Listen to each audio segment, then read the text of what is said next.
Good evening mga paps. Once again, Batang X Motovlog. Napapansin nyo, gabi na tayo nag-start mag-vlog kasi mula umaga hanggang tanghali is grabe ang tumal kay Grab. Naka-4 na booking lang tayo hanggang 6 ng umaga hanggang 12:30 ng tanghali. Kaya nag-decide muna akong umuwi. Natulog ako tapos hapon na ako bumiyahe ulit. 4:30 nasa Tambayan na tayo. Hanggang mag-aalas 6 na ng gabi wala pa rin booking. Ngayon lang tayo pinasukan ng double book mga paps. Ay no, 6:08 yung booking natin. 4:30 tayo nag-start.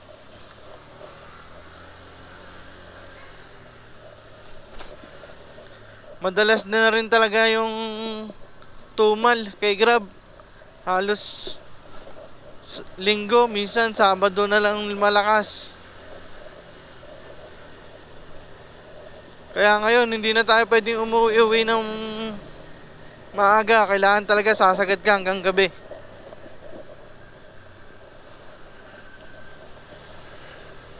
Di man natin masisisi si Grab kung wala talaga nag-order na customer. Kaya yung araw ngayon is talagang matumal kasi 12 ngayon, alanganin sa sahod. Sana 14 a 15 sana lumakas para makabawi tayo sa tumal. Kaya nag-decide na akong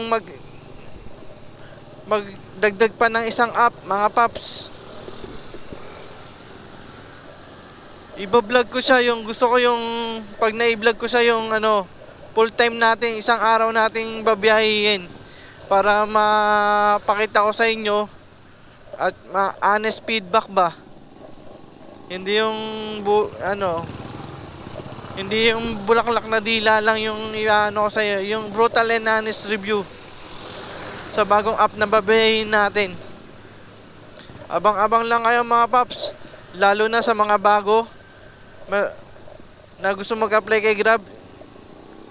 Ngayon wala pa naman tayong hiring. Kaya itong bagong app na babayahin natin, always hiring to.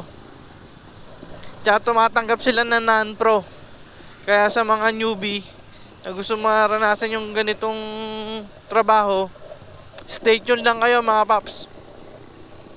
Hanggat wala pang hiring kay Grab, pwede nyo na rin pagtyagaan tong bagong app na babayahin natin. Para rin may idea kayo. Gusto lang mabigyan ng idea yung mga bago, para i-motivate kayo.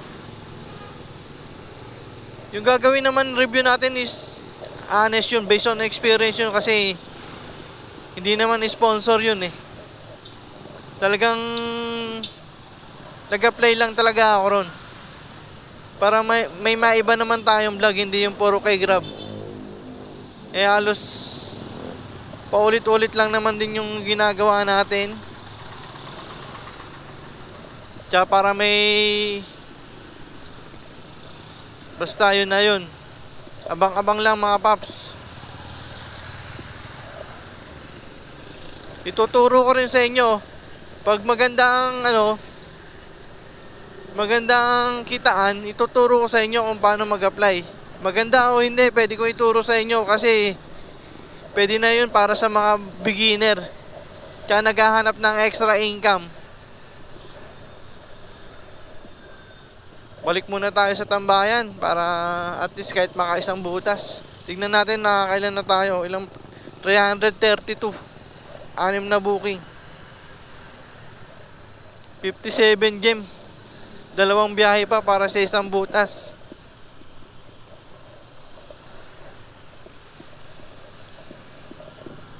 Hindi sa pag-gaano sa inyo mga paps, grabe tumal talaga kanina.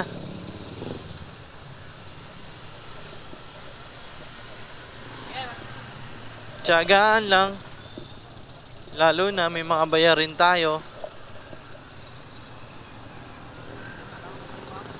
Kaya alaban lang.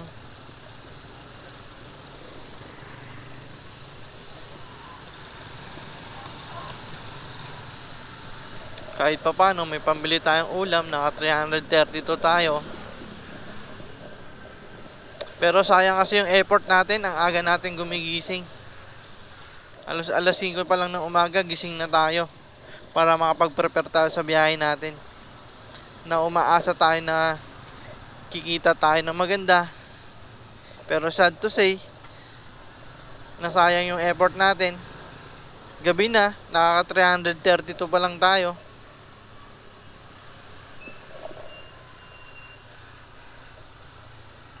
Kaya umuwi tayo, itinulog na lang natin yung tumal, nakapagpahinga pa tayo. Dahil nakatulog tayo, sasagad tayo hanggang mamayang gabi. Mga alas 9, alas 10. Sabay uwi, gising ulit na maaga. Paulit-ulit lang, ganun lang mga paps. Yun mga paps, nasukan ulit tayo ni Grab ng double. 103. Mang Inasal, pick upin na natin to. Pinapabawi yata tayo ni Grab ngayon Sagad muna tayo ngayon hanggang gabi, kahit mga hanggang alas 10, para makabawi tayo sa tumal mga paps. May nakausap akong taga Cherry. Talagang matumal daw talaga, yung iba nagbabaan na raw ng SM. Ibig sabihin wala talagang booking. Meron man ano lang, paisa-isa lang. Mas marami pa yung rider sa booking, kaya mas maraming tukod. Pick upin na natin to. Tara. Alright.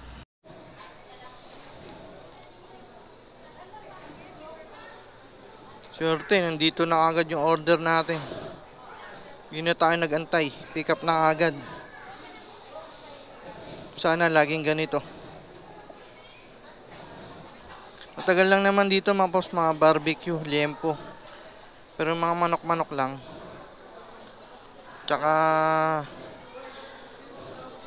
Tsaka regular chicken pa rin pala, matagal dyan.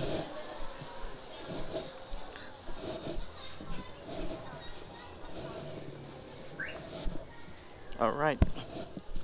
Hatid na natin to ng mabilisan para makabalik agad tayo. Kaibigan!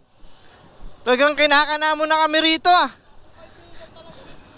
Tangin na pre, alas 6 ng umaga hanggang 12:30, 4 na booking. Umuwi na lang ako. Kababalik ko lang ngayon. Na pre?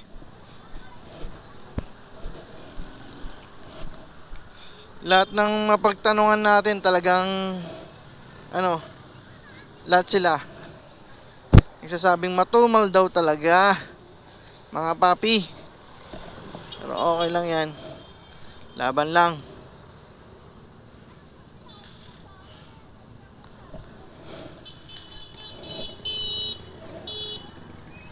Atid muna natin to.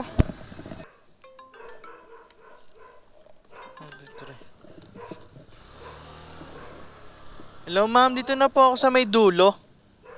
Opo, yung meron pong terrace. Ma'am, Kita niyo po may terrace. Yan po, paki-doorbell po, ikaw. okay ma'am, dito sa may dulo no ma'am no? Opo, dulo po kami. Apo, 23 po. Okay po ma'am, salamat po. Sige, bye-bye. Sige, bye-bye po.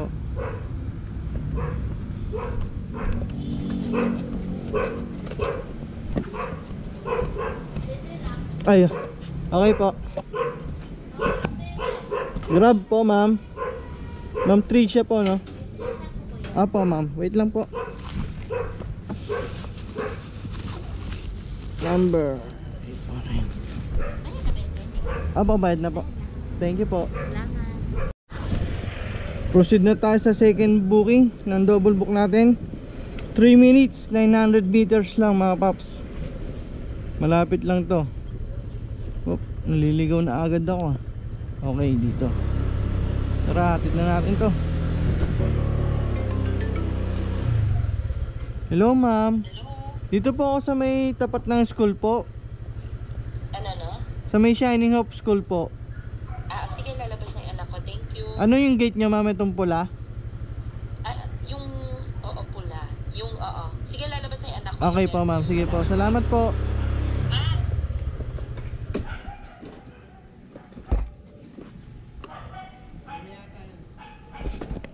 Ayun, okay. Thank you sir. Marites pa, apo. Ako lang. Ito na ba? Meron pa isa. Okay na. Okay na, thank you. Thank you po. Alright. Hatid na natin double book natin. Parehas. Siya ay nagkakahalaga ng 103. Yung unang double book natin is 97.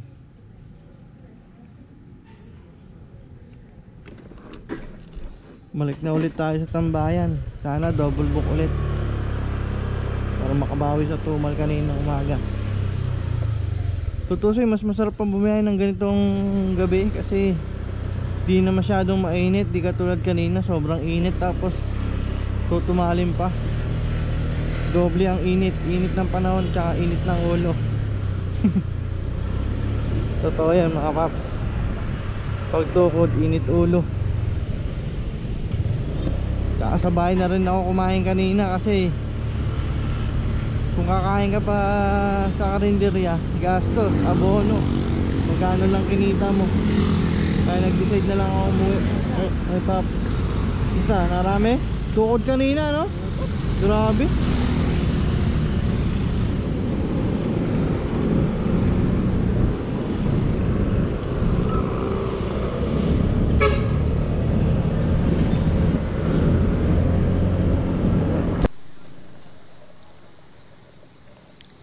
Nagkabuking ulit tayo mga paps. 10 minutes, 2.4 kilometer. Magano per neto? 64 pesos. Dito lang to sa may Banlat, Upper Banlat.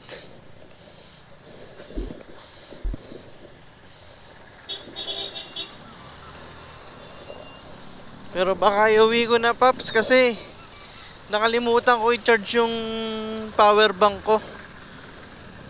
Wrong timing naman. Lobat na rin yung cellphone ko kaya medyo delikado yun pag nagkabuking tatas biglang nalobat. Patay tayo. Kaya nag-decide na ako umuwi na lang din muna. Last booking muna natin to for tonight videos. Tutusin, ang lakas ng booking ngayong gabi. Simula nung 4:30, alas 6 tayo pinasukan. After nun, sunod-sunod na. Pero sayang. Pero babawi na lang tayo bukas. Full charge natin yung power bank tsaka yung cellphone para kahit abutin tayo ng gabi bukas is okay lang. Ang pinakamahalaga rin na kailangan yung dalhin paps, mga power bank. Kailangan yan, importante yan. Kung kailan tayo bumiyahe ng gabi tsaka naman tayo nalobat. Tsaka ngayon ko lang din to na-testing tong GoPro Hero 7 natin. Tinesting ko lang din siya kung okay ba yung shot niya sa gabi, kung malinaw ba. Kasi sa umaga given naman na malinaw ang GoPro. Kinakapa-kapa ko pa kasi yung settings na ito eh. Last October katapos ako binili to. Ngayon ko lang halos siya gagamitin ng gabi. Kasi one time na inabot ako ng gabi, sobrang dilim, halos walang makita. Tapos nanonood ako ng mga videos, walang malinaw na turo kung anong magandang setting sa gabi. Pero may nakapagturo sa atin, sumali tayo sa GoPro na group sa Facebook. Lahat ng tinuro ng mga kapwa natin GoPro, tinesting natin isa-isa. Pero sa tingin ko, ito yung best setting ngayon para sa akin ha. Pero sa tingin nyo paps, please comment down below naman kung pwede na tong setting natin na to sa gabi para ito na yung gagamitin natin, hindi na natin babaguhin. Ganado pa naman sana akong bumiyahe, pero wala eh, ganun talaga. Pag uwi ko kasi kanina, nakatulog kagad ako. Pagkakain ko, nakatulog ka agad ako. Kaya ganun, di bale. May next time pa naman. Hatid muna natin to mga paps.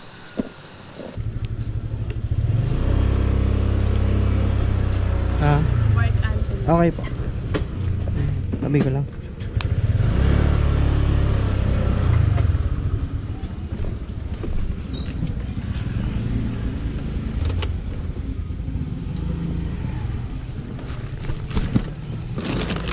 Thank you. Salamat.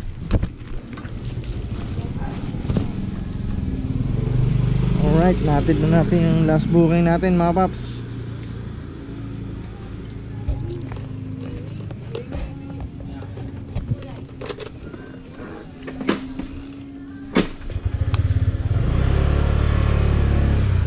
Patay na tayo. 14% na lang yung cellphone natin. Ang bilis na malobat ng cellphone natin ngayon.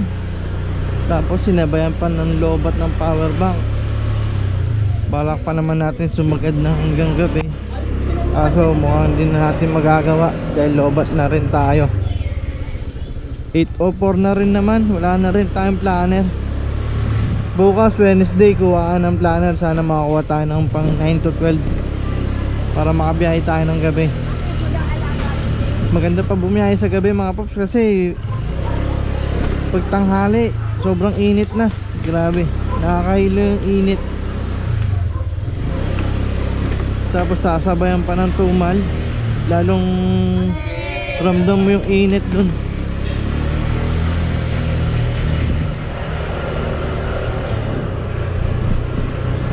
Sana magandang kuha ng GoPro 7 natin ngayon. Kasi kinakapa ko pa talaga kung anong magandang setting. Kasi nanonood ako sa YouTube, wala akong nakikitang review na maganda eh. Hindi naman tinuturo ng maayos yung kung anong setting na nababagay sa GoPro Hero 7 pag gabi. Sa umaga given na kasi kahit regular lang 1080 60 fps lang, sobrang linaw na yun. Pero sa gabi iba pa rin setting sa gabi. Sana itong huling setting na ginawa natin sana maging akma sa kuha natin sa gabi. Magkano tayo? Na-check natin mga paps. Kanina kasi bago tayo bumiyahe bago tayo bumalik ng hapon, nakaano tayo 235. Ngayon kaya nakamagkano tayo? Wait lang, kulang tayo. 499. Di halos 435 ay 235 na 264 din tayo sa saglit na oras lang. Kanina alos 5 oras tayo na bago natin nakuha yung 235. Bawi ulit tayo bukas mga paps. Kahit anong tumal, laban lang. Pero kung talaga matumal, kailangan maghanap tayo ng alternative na pagkakakitaan para hindi masayang yung biyahe natin sa araw. Kundi lang talaga nalobot yung power bank. Sasagad tayo ngayon hanggang gabi. Siguro bukas na lang natin gagawin yun. Kasi talagang gagabihin ka ngayon para kumita ka lang ng maganda-ganda.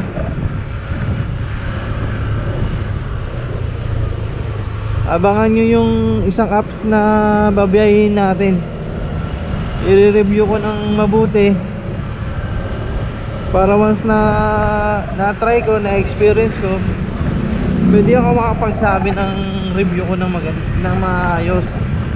Kasi kung hindi mo natatry yung isang bagay, hindi mo naman marireview ng maayos yun eh. Mas maganda experience mo muna bago natin i-share sa inyo mga paps. Okay na mga paps, siguro hanggang dito ko na lang tatapusin yung video natin. Once again, this is Batang X Motovlog. sana huwag nyo kakalimutan mga paps, mag-share, like, and subscribe para lalo tayong dumami, lumawak ang community natin. Follow nyo rin ako sa Facebook page, Batang X Motovlog. Kung di ko kayo nare-replyan dito sa YouTube channel natin, sa Facebook page natin, active tayo mga paps. Kaya kung may mga comment and suggestion lang, may mga comment at suggestion kayo, comment down below lang mga paps. At sana mag-comment din kayo kung saan lugar napadpad tong video natin. And then sa shoutout ko kayo mga paps. Once again, Batang X Motovlog, ride safe.